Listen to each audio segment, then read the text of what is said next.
Hey everyone, it's Amy with Two Oaks Farmstead again, and I'm back this week with When God Speaks. And I was thinking this week um, about what is it that God would have me to speak about today.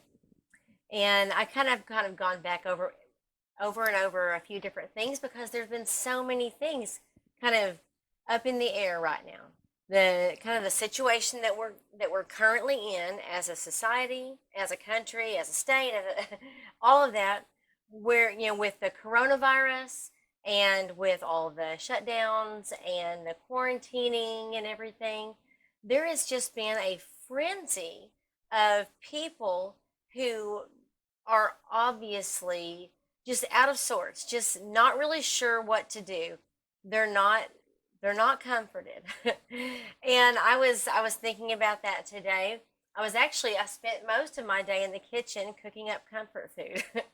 And I'm back out in the greenhouse now because this is one of my favorite getaways, one of my favorite places. And I would imagine right now that a lot of families are kind of maybe going through that. People are looking for a getaway, a place, a closet maybe to sit and hide and eat some chocolate. I don't know. But I know there's a lot going on, and there's a lot of people that are really feeling maybe a little uneasy about everything. And I was going over my devotional today, and something kind of stuck out to me. In Second Corinthians chapter 1, verse 4, it talks about, it says, God comforts us all in our troubles so that we can comfort those in any trouble with the comfort we ourselves receive from God. And that's something that I think it's kind of, I've seen it come up all week long. I watch the news a lot, and I've watched some really honestly some really good stories. While most media is literally just beside themselves, freaking out over all of this, there have been some really good stories out there of people who are helping other people.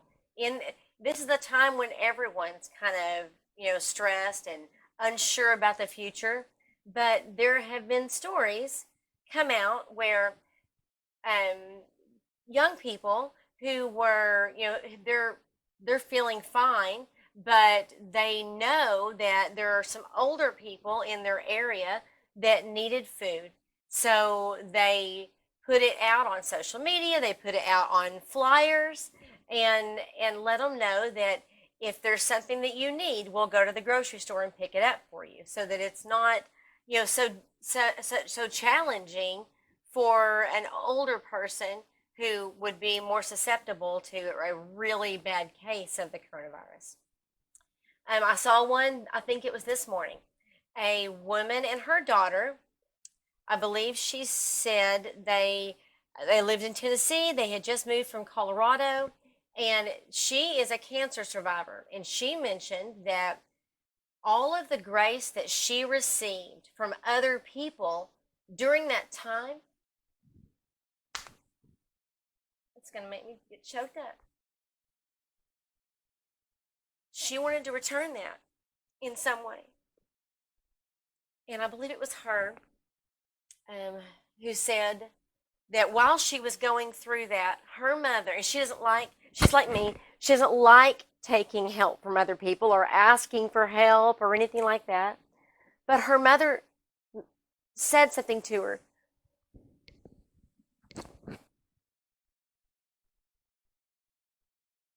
To not deprive someone else of that blessing of being able to reach out and help.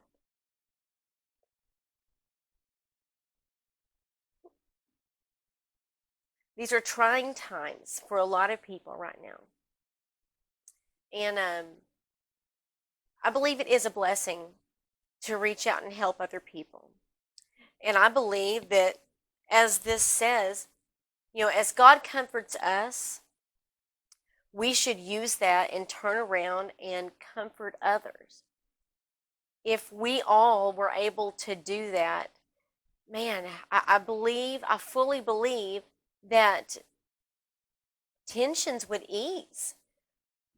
what we really have, what you see a lot, I mean, the way that the media is really playing it up. And then, of course, people feed off of that. People who only watch those particular outlets, they are feeding off of that. It becomes a frenzy. And I believe it can work the exact same way, with the good stuff.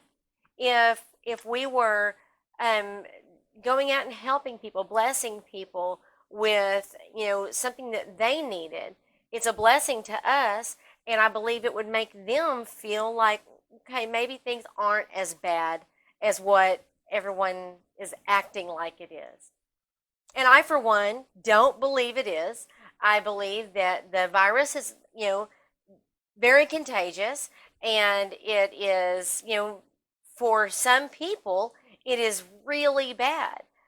But I believe it's the same way with the flu or any of the other H1N1, all of that we've had regularly over the years, and we've never stirred up such a frenzy before.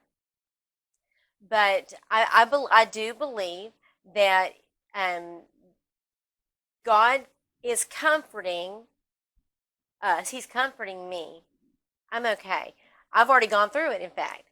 And now I believe my children are sick. Odd, but I mean, they won't have much.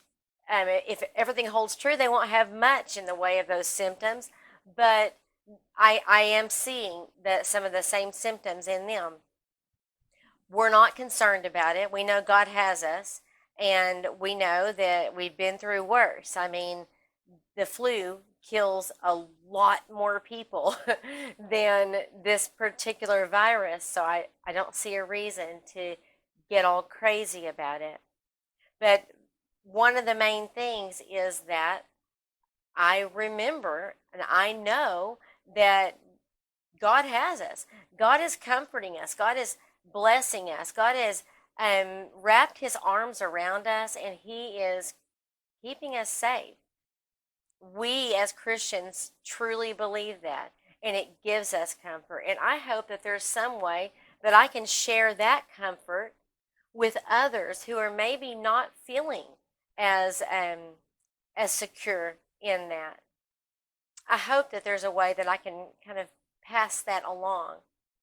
And if there is something that I can do, something maybe that someone needs, if you will get in contact with me, if I can't be of help, then I can certainly find someone to assist. So I hope that all of us are able to kind of ease through this thing, and get on past it, and realize that as we're going through that, and then of course when we come out on the other side, that God's had us in his hands this whole time, and there's just no need for all of the worry. I hope that you guys are able to maybe take maybe some moments throughout your week, this upcoming week, and try to use some of that comfort that God's given you, and try to comfort someone else that may be, really hurting or struggling in this particular time. I hope you guys have a wonderful week, and I hope that we're all able to to come through this thing just as strong as we went into it. You guys have a great week.